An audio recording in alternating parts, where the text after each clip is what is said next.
Good evening students. आज हम लोग class 9th ICSE first chapter cell का पार्ट थर्ड पढ़ने वाले हैं। मैंने इसके पहले वाले वीडियो में आपको कुछ सेल ऑर्गेनेलिज एक्सप्लेन कर दिए थे, cell wall, cell membrane, nucleus वगैरह। अब उसके आगे की जो सेल ऑर्गेनेलिज बचे हैं, अब हम वहां से स्टार्ट करेंगे। तो जो हम पहला वाला सेल ऑर्गेनेली पढ़ने वाले हैं आज, वो है सबसे main mitochondria. So now we have to study about mitochondria. Mitochondria जो सेल ऑर्गेनेली है, ये इसलिए इतना इंपॉर्टेंट है क्योंकि जो भी हम खाना खाते हैं, हम बोलते हैं फूड का ऑक्सीडेशन हो गया। तो फूड का ऑक्सीडेशन जो सेल ऑर्गेनेली जिसके लिए रिस्पॉन्सिबल है, वो कौन है? माइटोकॉन्ड्रिया। माइटोकॉन्ड्रिया की बात करें तो माइटोकॉन्ड्रिया जो है, उसका जो शेप होता है वो कई तरह का होता है। इसका शेप इलोंगेटेड भी हो सकता है, इलोंगेटेड भी होता है, लंबा लंबा शेप हो सकता है। इसका शेप जो है वो स्फेरिकल भी हो सकता है। स्फेरिकल टाइप मींस स्फेरिकल और ओवल टाइप, कुछ इस तरीके का शेप भी हो सकता है इसका। इसका रॉड शेप भी हो सकता है। रॉड शेप मींस इस तरीके का शेप। तो मतलब माइटोकॉन्ड्रिया जो है वो इलोंगेटेड शेप में, ओवल शेप में और रॉड शेप में, तीनों ही शेप में पाया जाता है। अगर हम इनके अंदर की स्ट्रक्चर की बात करें तो माइटोकॉन्ड्रिया जो है, it is a double membrane structure, मतलब कि इसके दो मेम्ब्रेन होती है। अगर हम बात करें जैसे एक माइटोकॉन्ड्रिया का अगर हम स्ट्रक्चर ड्रॉ करें तो ये बाहर की मेम्ब्रेन होगी, आउटर मेम्ब्रेन, और इसके जस्ट अंदर भी एक मेम्ब्रेन होगी।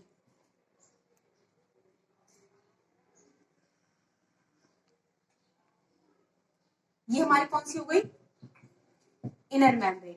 जो आउटर मेम्ब्रेन होती है, ये वाली मेम्ब्रेन जो है वो स्मूथ रहती है, और जो इनर मेम्ब्रेन होती है, ये वाली मेम्ब्रेन जो होती है वो थोड़ी सी बाहर के कंपैरिजन में रफ रहती है।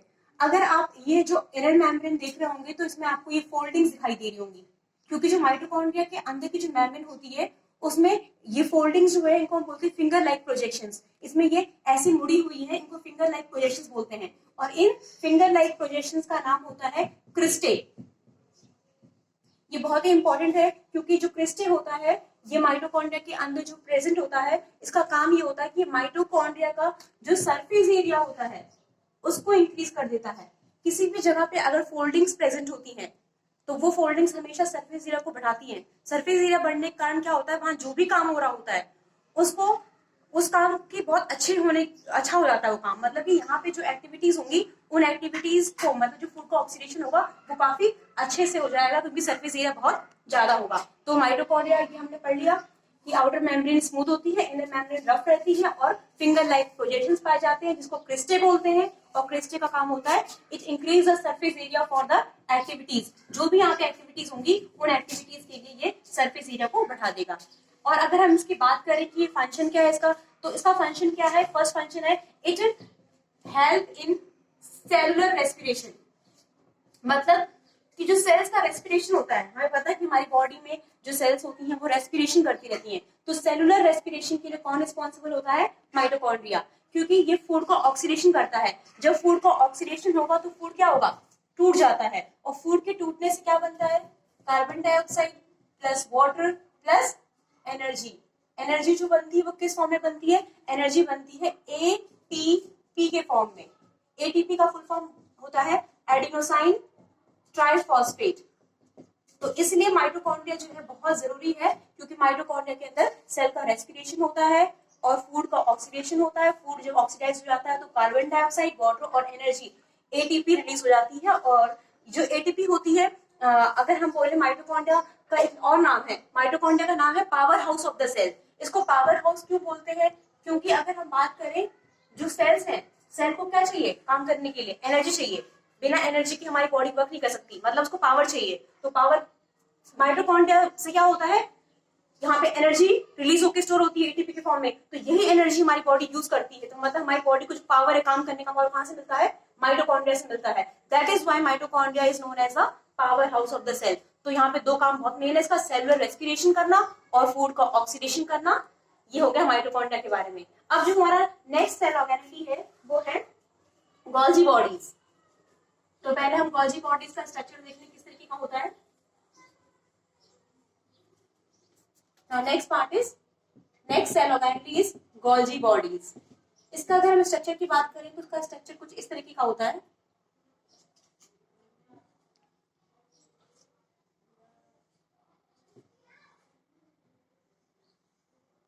यहाँ पे हम ऐसे बड़े बड़े से सर्कल बना देंगे और फिर कुछ छोटे छोटे से बना देंगे इस तरीके से। अब ये जो इसकी लेबलिंग है वो क्या है, ये जो पार्ट है जो आपको लंबा लंबा सा दिखाई दे रहा है फ्लैटेंड शेप का, इसको बोलते हैं सिस्टर्ने। और जो ये सर्कल दिखाई दे रहे हैं बड़े वाले, इनको बोलते हैं वैक्यूल्स। और ये स्मॉल सर्कल दिखाई दे रहे हैं, इनको बोलते हैं वेसिकल्स। मतलब जो गोल्जी बॉडीज है उसमें 3 चीजें पाई जाती हैं। एक तो ये पार्ट जिसको बोलते हैं कि हम बोले हमारा जो गोल्जी बॉडी है वो 3 पार्ट से मिल के बना है। तो पहला होगा फ्लैटेंड सेक्स, फ्लैट शेप है इसका, तो फ्लैटेंड सेक्स। सेक्स मींस ऐसे जैसे बोरे होते हैं, बोरे जैसा स्ट्रक्चर, तो फ्लैट टाइप का, फ्लैट सरफेस टाइप का बोरा होता है, उसको बोलते हैं सिस्टर्ने। तो ये हो गया फ्लैटेंड सेक्स। अब हम बात करेंगे ये वाला, इसको बोलते हैं लार्ज राउंड शेप सेक। ये लार्ज भी है, काफी बड़ा भी है, और कैसा शेप का है, राउंड शेप का। और ये भी क्या है, एक बोरे टाइप का स्ट्रक्चर ही है, लार्ज राउंड शेप सेक। और इसका नाम क्या है, वैक्यूल। और जो छोटे वाले वैक्यूल्स हैं, उन छोटे वाले वैक्यूल्स को बोलते हैं वेसिकल्स। तो ये 3 पार्ट से क्या है, गोल्जी बॉडीज जो है वो मिलके बना है ना। अब अगर हम बात करें जो गोल्जी बॉडीज है, ये एनिमल्स में भी मिलती है, एनिमल सेल में भी मिलती है और प्लांट सेल में मिलती है। तो अगर आप एनिमल सेल में देखोगे तो एनिमल सेल में गोल्जी बॉडीज जो होती है काफी कैसी होती है, डिस्टेंट होती है। डिस्टेंट का मतलब क्या होता है, जो चीज अच्छे से विजिबल हो जाए, मतलब जो चीज अच्छे से दिखाई दे। अगर हम इसको माइक्रोस्कोप में देखेंगे तो आपको ये एनिमल सेल में ये न्यूक्लियस के पास दिखाई देगी, डिस्टेंट नियर न्यूक्लियस। जहां पे न्यूक्लियस होगा, आपको पता है न्यूक्लियस मेनली सेंटर में रहता है, तो न्यूक्लियस के आप पास में देखोगे तो आपको गोल्जी बॉडीज आराम से दिखाई देगी, डिस्टेंट। लेकिन अगर हम प्लांट्स की बात करें, जो प्लांट सेल्स होती हैं, उनमें क्या होता है, जो हमारी सेल होती है, ये हमारा न्यूक्लियस है, तो ये जो साइटोप्लाज्म होता है, इस साइटोप्लाज्म के अंदर कहीं पर भी गोल्जी बॉडीज प्रेजेंट हो सकती हैं एनिमल्स में। ये सेल मेम्ब्रेन में, बाहर क्या होगी, सेल वॉल होगी प्लांट्स में। तो ये सेल वॉल हो गई, ये सेल मेम्ब्रेन, ये न्यूक्लियस। तो ये न्यूक्लियस हो गया, और ये कौन सा एरिया है, ये पूरा साइटोप्लाज्म है। तो इस साइटोप्लाज्म में प्लांट्स में कहीं पर भी गोल्जी बॉडीज प्रेजेंट हो सकती हैं, लेकिन एनिमल्स में मेनली गोल्जी बॉडीज जो है वो न्यूक्लियस के पास होती है, काफी डिस्टेंट होती है, काफी अच्छे से विजिबल होती हैं। और प्लांट्स में इतनी डिस्टेंट ये नहीं होती है। अब है कि अगर हम गोल्जी बॉडीज की बात करें तो ये लगातार बनती रहती हैं। और ये किससे बनती रहती हैं, they are constantly form from endoplasmic reticulum. जो एंडोप्लाज्मिक रेटिकुलम होता है, एंडोप्लाज्मिक रेटिकुलम से गोल्जी बॉडीज का लगातार जो है वो फॉर्मेशन होता रहता है। अगर हम इसकी फंक्शन की बात करें, गोल्जी बॉडीज जो है इसका काम क्या होता है, तो इसका फर्स्ट जो काम है वो ये है कि ये चीजों को कंडेंस करता है। कंडेंस मतलब कि अगर चीज बहुत ज्यादा फैली हुई है तो उसको मतलब थोड़े से पार्ट में ला करके इकट्ठा कर देना। तो गोल्जी बॉडीज जो है वो चीजों को कंडेंस करती हैं और पैक कर देती हैं। तो इसको हम बोल सकते हैं कि क्या है, एक तरीके से चीजों को पैकेजिंग करती है। नेक्स्ट है, इसका एक और काम होता है, इसका काम होता है सिक्रीशन करना। सिक्रेशन मतलब कि जो भी इसके अंदर कोई यूजफुल चीजें होंगी तो ये अपने से क्या कर देगी, बाहर सिक्रीट आउट कर देगी, मतलब अपने से बाहर निकाल देगी। तो जो बाहर निकाल देगी उसमें क्या क्या हो सकता है, उसमें बहुत सारी यूजफुल चीजें होंगी। उसमें लिपिड्स, प्रोटीन्स, एंजाइम्स, हार्मोन्स, ये सब उसमें हो सकता है। तो मतलब कि जिसके अंदर यूजफुल चीजें होती हैं, लिपिड्स, प्रोटीन, एंजाइम, हार्मोन्स, ये अपने से क्या करती है, बाहर निकाल देती है, उसका सिक्रीशन कर देती है। और इस तरह के सिक्रीशन को बोलते हैं, क्या बोलते हैं, एक्सोसाइटोसिस। अपने से बाहर निकाल देना लिपिड्स, प्रोटीन, एंजाइम्स, हार्मोन्स को सिक्रेशन कर देना, ये फिनोमिना कहलाता है एक्सोसाइटोसिस। और गोल्जी बॉडीज के कारण एक और इम्पोर्टेंट सेल ऑर्गेनिटी है जिसका फॉर्मेशन होता है, तो उसका नाम है लाइसोसोम। लाइसोसोम जो होते हैं हमारी बॉडी में, उसका भी हम काम पढ़ेंगे बाद में, लेकिन लाइसोसोम के बनने में भी गोल्जी बॉडीज जो होती है वो रिस्पॉन्सिबल होती हैं। तो ये आपको गोल्जी बॉडीज के बारे में लर्न करना है। नेक्स्ट जो हमारा सेल ऑर्गेनिटी है वो है endoplasmic reticulum. Now next cell organelle is endoplasmic reticulum, ER। Endoplasmic reticulum जो है ये 2 टाइप्स का होता है मेनली।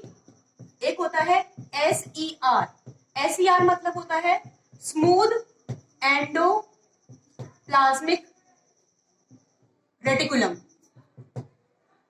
और दूसरा हो गया क्या, RER, यहाँ पे क्या आ जाएगा, रफ एंडोप्लाज्मिक रेटिकुलम। तो endoplasmic reticulum is divided into two parts, smooth endoplasmic reticulum and rough endoplasmic reticulum. Now what is the difference between this two, इनके बीच में डिफरेंस क्या है? अगर हम इसका स्ट्रक्चर देखें तो इसका स्ट्रक्चर कुछ इस तरीके का होगा, ये स्मूथ हो गया, और अगर हमें रफ बनाना है तो हम रफ को भी इसी तरीके का बनाएंगे, लेकिन इस पे हम ऐसे बड़े बड़े सर्कल्स बना देंगे।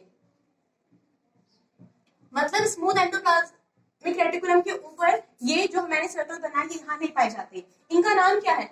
इसका नाम है राइबोसोम। ये भी एक छोटा सा सेल ऑर्गेनेली है, बट ये राइबोसोम की खास बात ये है कि राइबोसोम जो है वो रफ एंडोप्लाज्मिक रेटिकुलम पे मिलता है। स्मूथ एंडोप्लाज्मिक रेटिकुलम के ऊपर राइबोसोम पाया नहीं जाता। क्योंकि इसके ऊपर राइबोसोम नहीं पाया जाता है, इसीलिए इसका सरफेस जो है वो क्या होता है, स्मूथ होता है, और इसके ऊपर राइबोसोम पाया जाता है, इसी कारण इसका सरफेस क्या हो जाता है, रफ हो जाता है। तो इसलिए इसको हम बोलते हैं रफ एंडोप्लाज्मिक रेटिकुलम। और हमें इन दोनों का काम देखना है कि स्मूथ एंडोप्लाज्मिक रेटिकुलम और रफ एंडोप्लाज्मिक रेटिकुलम का काम क्या होता है। जो स्मूथ एंडोप्लाज्मिक रेटिकुलम होता है ये क्या करता है, कुछ न्यूट्रिएंट्स का फॉर्मेशन करता है, और इसका जो मेन फॉर्मेशन होता है वो होता है लिपिड्स, प्रोटीन्स, ठीक है। तो स्मूथ एंडोप्लाज्मिक रेटिकुलम जो होता है वो क्या करता है, लिपिड्स और प्रोटीन्स का फॉर्मेशन करता है।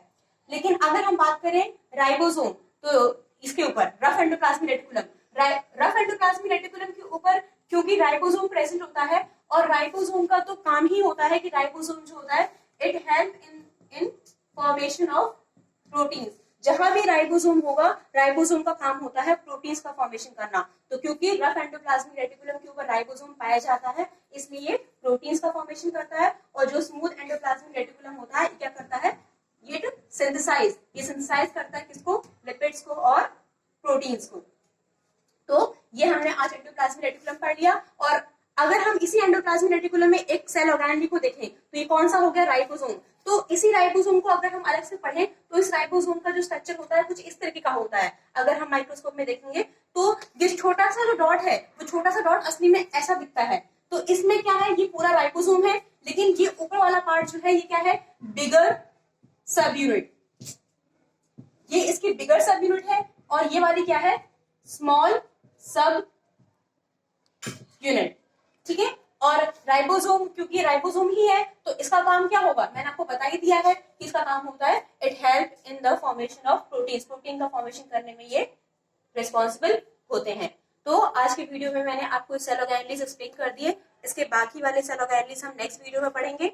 अगर आपको इतना समझ में आया है तो आप वीडियो को लाइक कर दीजिए, चैनल को सब्सक्राइब कर दीजिए और बेल आइकन को प्रेस कर दीजिए for further notifications. Thank you.